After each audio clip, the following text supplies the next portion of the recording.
Yabam nyina kwa ba biem efa emra bedwam dwumade so on Adom TV. That's what Jebre na go so ehwe. Say live on our social media platforms. Say efie shop na wo office na wo and our share that's Nyankopon hira no onye okese. Say bre ne bre nyina onye gidie ni awrehye ni ahotoso yi mu say yede nsempa na ebebram. Say be yedu eba bedi apomde eho enkomone achro bia ya akwa yare bia ne ho aduro. Yare bia ene ho aduro. Doctor bia nso wo yare ya wosa. General doctors here, but specialists so ye pa. Make us say under 20 wafo B tournament no live on Adom TV. Yes. Under 20 wafo B tournament na ekoso no live on Adom TV. Remember them no be ehun ekuma chirichum bebre. Yakọ Baah Herbal Hospital. You can say dompemu. Ya de ne last stop. I don't know. Dr. Boko there. I'm Adom. Since so something like Sabron so bapa o. Say weather no. Because of bosumi a woman no. And now he say na we mu so asesa. Awo ti say bi asasa bro bi o ho abu se sabre na pija no. Say na doctor ka mom fa nya agodi. Yeah. Mu a awoba no ma adwen nyina yam se yen kompam no. So fa ne nyina anko yesa. Yeah. To da bi ahwe kotodwe no. Kotodwe no. Boys na ban morning kokotodwe no. Dey na ma awoba afi na isasa bora kosori. On say you may fa nchia hema ahwefo ne adofo a omo hwe sabre. Na netia ne say on say yade bia woni pedie no bia no enda ne ho adi. Yeah. Mreko a ebia ohwewom. Sure. Na say awowom a na wo hu ni say ana wote ohaw bia na say amane bia woni pedie no bia dompe hu a bia touch mame. Sabre na wote. Na obi nso a wo sasabro no watena ba bi eho enyu ate se air condition mu cha. Okay. Bon se unse ye honam na ni no tokuro dedem. Yeah. Enti enframenyu na be wura honam na ni no. Eno na be ma ade na kwakoda ne ho adi anasa kwakoka ne ho. Amo wate ne se no saa ya de wi saa na ewo me so anasa me sasabro aiden apija ne ho. Okay. When me twem keke na ja ye wo so tobrim. Yeah. Ghana meto for so aboyamane se yenhwe ne yebisa se. Yeah.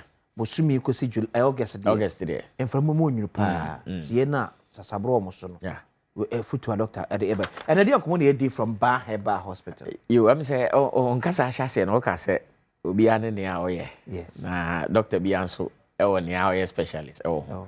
Na o Baah Herbal Hospital so e dompemu ya de abasbody ayaje a kire ni na no kire say e ba ne dompemu ya de a Baah Herbal Hospital. Okay. Say onam went yahoyi na odompe na dislocate afechere every baby ewo na afenso bia na okobo obo bi bia da bi ofele so person trentin mpum kakra na okobo obo uhuri e wensi for me onai dompe no eho ato afa ho anase mu abu anase bia akwanhia na wanya na odompe ho atochima obi ho no ma ne de no onya na emubu ye no okoba bi me ye ma no nenso ene otese ohaw ewo saa ba bi kro na bi mu Baah Herbal Hospital na so down with the editor.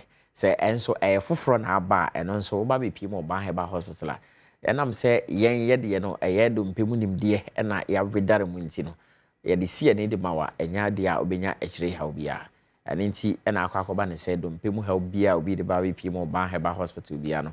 Onfiri ase ho enko na che say wanya anoye. Ene nti dompemu ebu mienu na ope ba bia me ye kan sie ni a wonte say ochina bi no na ma obete se how e was aba bi kro no ana se onkonku hu ne se bia se ne nanka dompe ne tie kane no achia na che se nipa na hu se ne o se otene ne fa Baah Herbal Hospital ne so ba bi pie se ne be ya e betimi ama sa dompe no asan gina mu se ne na etie kane no but maybe nya me that but say yo say sa we friend dislocation. Yeah, dislocation. Say dompe no atwafa ho say ye kansie ne a na no so kra no wa nya ne a ohu nim de no an kansie ni ya ma na akwakochia le bi obesa akwakochia enti bo nse ba bia na ka so do mpini hye no okay say to kra ba beda ho because nse ba bia wo say kokohye no afri ho na afa ne nchen enti esensen ho sa na wo de nam ana say wo di tu na mo bia enti abre bia wo nse weda ne besesa no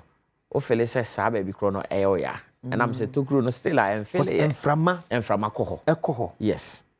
then from afa dompening tem e fa dompening because to kura bedem and when you be on wo hunim de a obetimi aya de na mawa na say ase onam ho na so ti ase woni no they say dompening kasa baby o say ko chene nche there's one hwe de bia be kuta poma ne sa de bia be kuta poma ne sa normally with age ne betimi de abasa na say like na wo sim e bia wo huri wa nyina ye e bia o petra to baby na wantimi anto e na akofa de aba oh unse eno de unse yakoyi ni pe de akwanhia betimi ato atene tem bia na obi on so ane de no eto no wampa mu a onim se owe de nkanya hwe enso unse unyi no na sa ba bi kro no na mse ta kwan ne da ho no unyi ni na sa kwan ne so eden ebie enti bia unyi du ba bia sa bre na ba bete ne se ase me hanom me yawo na afi wa kai se bribi a etwam unya dislocation ba wa mpam wa yawo se we de nkanya hwe but I say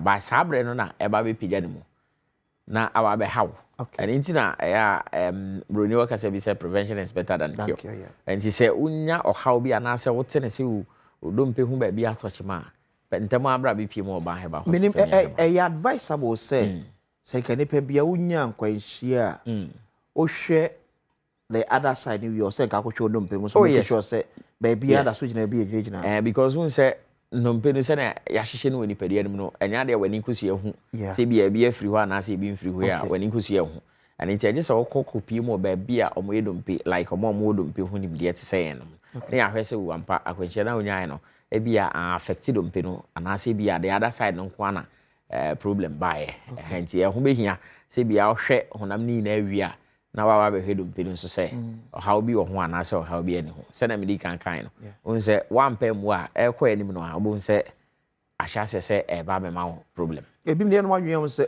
say e bia pains no obetimi aba na bia pains na ja to mu bia 1 year 2 years ni ato ya adwen mu say obi wo so pain ne ba pe no akoto painkiller bia na say robi bibi kra no de ahwehwe na we ja de ato so that say but the real issue nankasa no problem nankasa no gusu ho enti eno unya nsolve ya na say abre ne abre bia no bo say problem na ba the painkiller no only deals with pain na a free sabre na wote oyaw na na wono painkiller na but nya pain na ba no eno nkoi painkiller no deal with it eno deal with it tie Baah Herbal be dey Baah Herbal hospital na tie ne say ye de bibiduro na say ade sa adom pe mu asem aye kanina no obo ade na kasa nim de ode amaye efa bibiduro ho a ene ono ane ni bibiduro ode maye say ye ni de abane fa na ha ne say ade na eno a pepepe na ba bi pi mo Baah Herbal hospital ye de hwedom pe mu ya de bia ene nti